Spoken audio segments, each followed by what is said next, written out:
¿Qué tal? Buenas tardes. Soy Luis Efraín García Reyes, coordinador del Centro de Iniciación Musical Infantil de la Universidad Veracruzana. Antes que nada, muchísimas gracias por acompañarme y el día de hoy vamos a hablar sobre dos temas importantes. Uno de ellos es lo que conocemos como música de concierto o música clásica.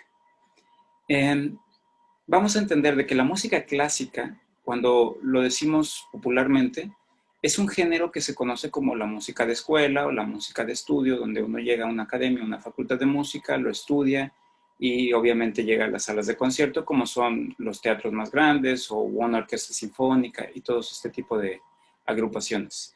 Pero la realidad no solo es eso.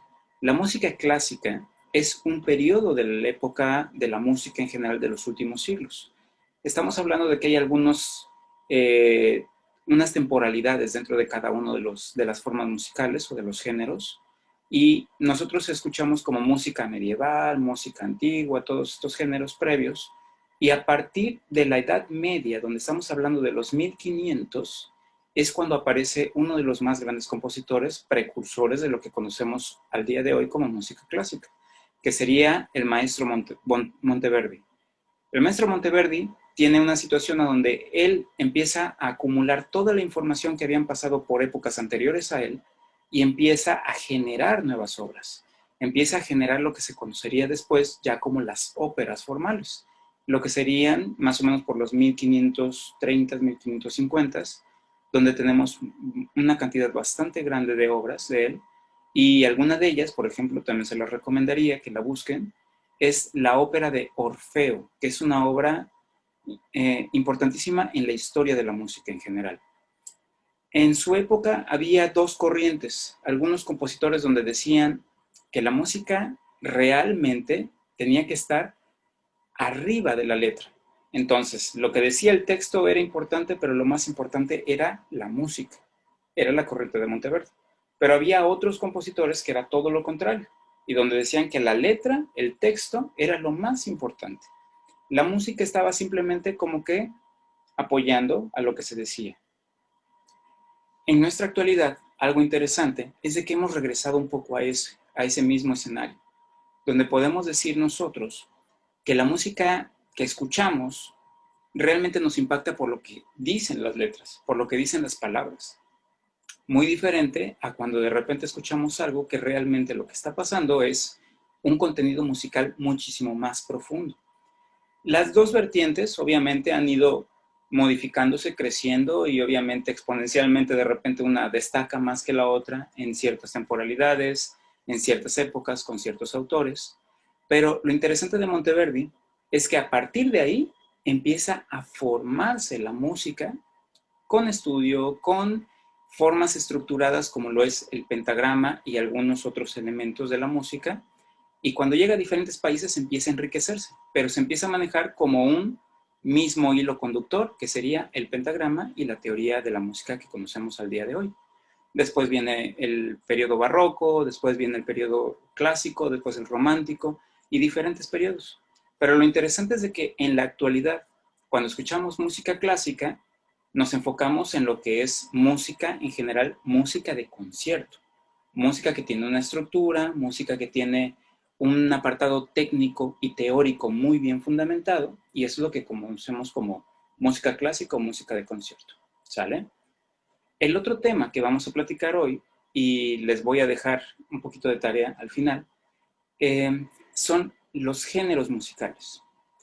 A partir de la creación, lo que habíamos dicho de los primeros instrumentos, empiezan a generarse diferentes formas musicales en cada uno de los países, y obviamente esto es igual que el idioma.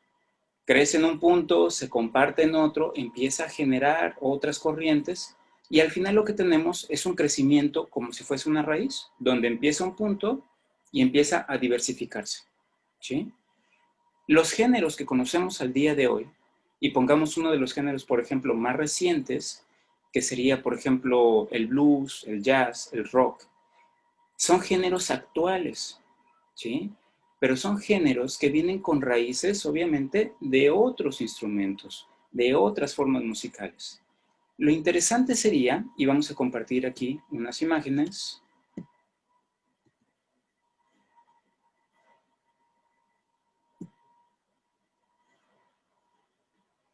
Lo interesante sería tratar de entender algunos géneros musicales de cómo han ido desarrollándose, ¿sí? En la actualidad, México siempre ha estado muy cerca de Estados Unidos y Estados Unidos ha tenido un auge tremendo en la generación de nuevos géneros. Aquí, por ejemplo, esta plantilla que pueden ver aquí, mucho tiene que ver con la música actual, pero especialmente enfocada en la música norteamericana, ¿sí?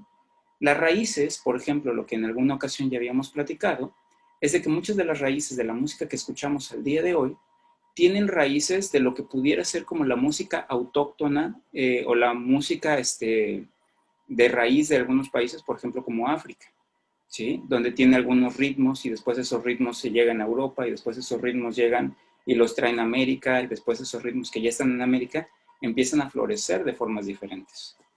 Lo interesante sería entender de que cada uno de estos géneros que estamos viendo, de repente tienen una raíz, un hilo conductor que los hace llegar de donde partían, ¿sí? Por ejemplo, en lo personal a mí me gusta mucho la música de Queen.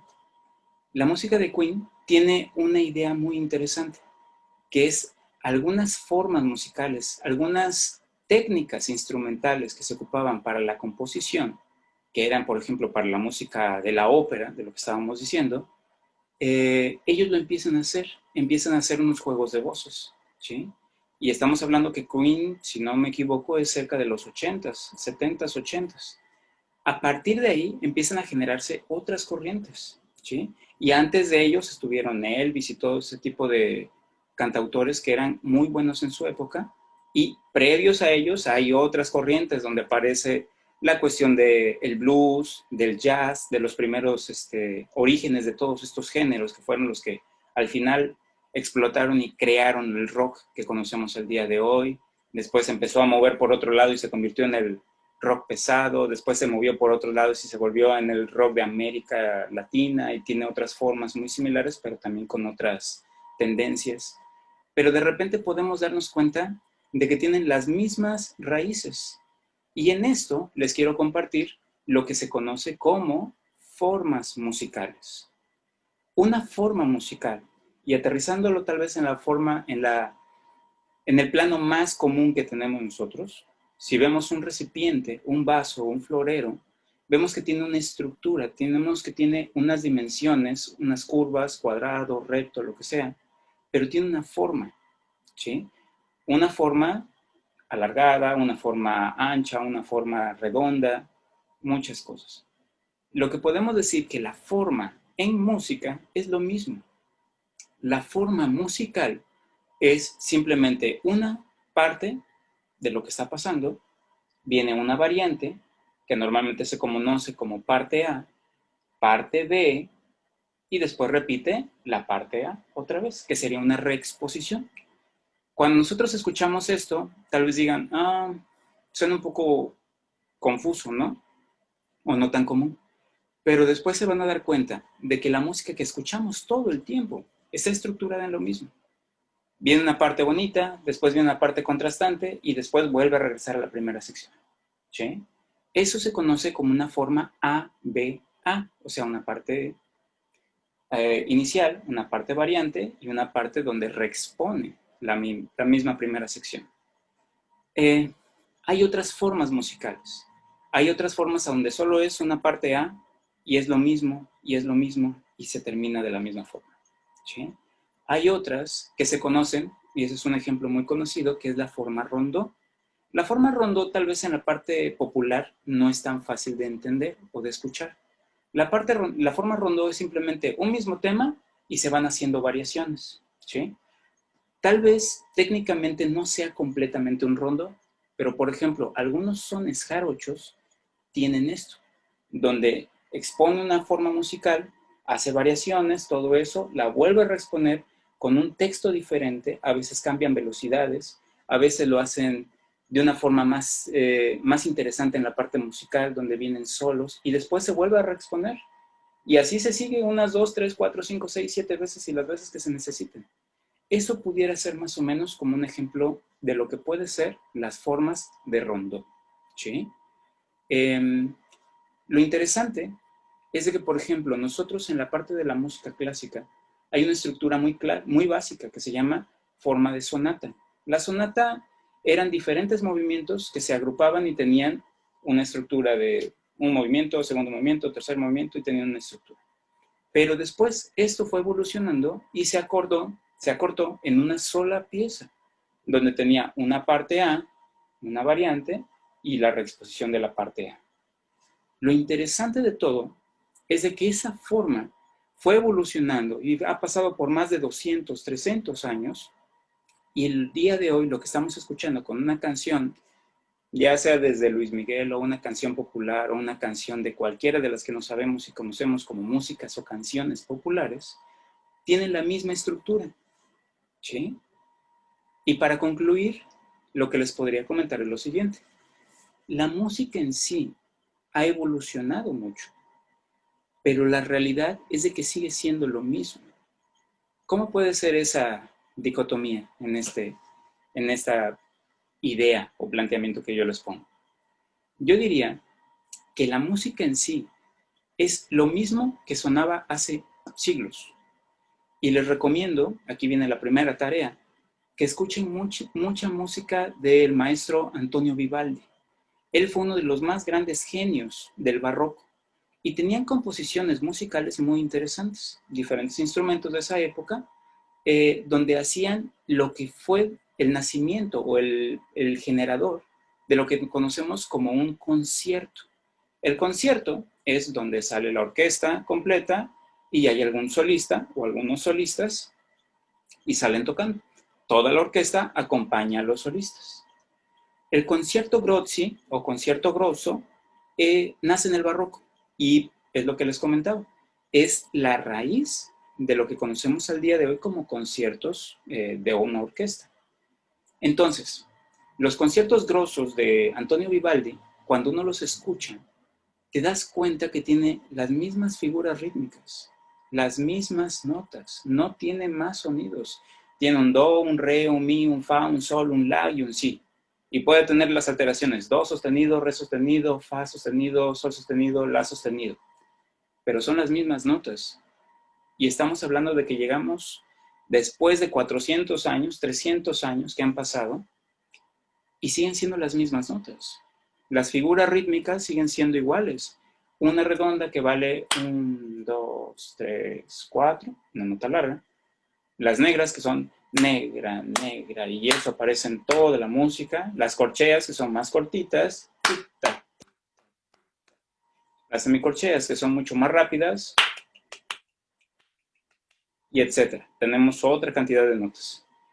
Pero lo que quiero decir es de que es la misma música, ¿sí? Las mismas notas, no son más sonidos, es lo mismo. La pregunta sería, si los géneros, los sonidos, los ritmos son iguales, ¿por qué solo conocemos lo que tenemos al día de hoy? Les ponía el ejemplo de Vivaldi, porque Vivaldi, cuando lo escuchan con alguno de los conciertos, especialmente hay unos que se llaman, una serie de conciertos que se llaman Lestro Armónico, son conciertos hermosísimos, muy bien hechos. Estamos hablando de que tienen 8 o 10 voces en cada uno de ellos y tocan perfectamente 8 o 10 notas, 8 o 10 instrumentos tocando al mismo tiempo y donde suenan perfectos todos y cada uno de los sonidos. Perfectamente bien todos los sonidos con diferentes notas, diferentes estructuras, pero todo suena perfecto. Y lo interesante es que cuando los escuchas, se van a dar cuenta de que suena igual que el rock, igual que la música en algunas cosas, como la música folclórica que de repente nosotros escuchamos, ¿sí? ¿Por qué? Porque es lo mismo, la misma música, los mismos sonidos, las mismas rítmicas, como lo dijimos. Lo único que varía son los diálogos que podemos hacer con cada uno de esos sonidos, ¿sí? Nunca va a ser igual, nunca va a ser repetible lo mismo que hicieron nuestros grandes compositores, ¿sí?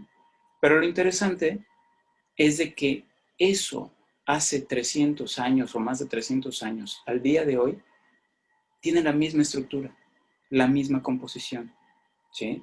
Si revisan las óperas de hace 300 años, se van a dar cuenta de que tienen los mismos pleitos sociales, donde hay un amor, un desamor, donde hay un pleito, donde hay una persona que abusa del otro, siempre va a ser lo mismo. ¿Sí? El único problema es que en la actualidad nos hemos acostumbrado a escuchar lo más sencillo de lo que hay. En la época del barroco, por ejemplo, lo que hacían eran cosas monumentales. Y si alguien hacía una composición de 5 instrumentos, donde sonaban bien 5 instrumentos tocando juntos cosas diferentes, al rato había otra persona que decía, ah, bueno, él hizo esto, yo lo voy a hacer así. Ah, ¿sabes qué? Esto se hizo en Alemania. Ok, ahora yo en Italia quiero hacer esto. Ah, ¿sabes qué? Ahora yo lo quiero hacer con otros instrumentos. Pero trataban de hacer siempre algo más. Propuestas nuevas, propuestas mejor estructuradas, propuestas igual de valiosas que cualquiera, pero realmente que tuvieran una estructura real, un aprovechamiento y una creación real. El problema en nuestra actualidad es que nos hemos acostumbrado a consumir lo poquito que nos dan, ¿sí? Y volvemos a lo mismo. Lo que tenemos no es de que esté bien, no es de que esté mal, es que debemos de aprender a saber qué es lo que estamos consumiendo. A partir de ahí, nosotros mismos somos los que vamos a solicitar que nos den algo. Si solicitamos algo de calidad, si nos preocupamos por buscar música de cierto nivel, de ciertos compositores, de ciertos textos que sean, que nos gusten y que sepamos que son buenos como para disfrutarlos en casa, en familia, entre amigos, van a buscar las demás personas también que nosotros consumamos sus productos. Pero si solo consumimos lo que nos dan y nosotros ni nos preocupamos, obviamente no tenemos ni siquiera una autoridad propiamente nosotros como para exigir lo que queremos. Volvemos al mismo punto. Lo importante es aprender a escuchar, aprender a ser abiertos. Si te gusta la salsa, perfecto. Si te gusta la música norteña, perfecto. Yo no te digo que esté mal. Si te gusta el reggaetón, yo no te digo que esté mal. Lo importante es que sepas que hay otras cosas y que tienes que aprender a escucharlas. Pero bueno, con eso cerraríamos nuestra sesión. Les agradezco muchísimo su tiempo, su atención y espero que dentro de poco ya podamos tener nuestra sesión virtual sincrónica para que podamos compartir y dialogar un poco sobre algunos temas. Muchísimas gracias y buena tarde.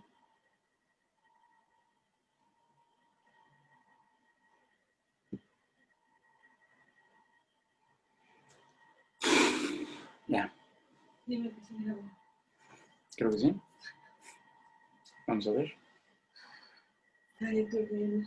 ¿En serio? Tengo mucho sueño, toda la semana estaba así.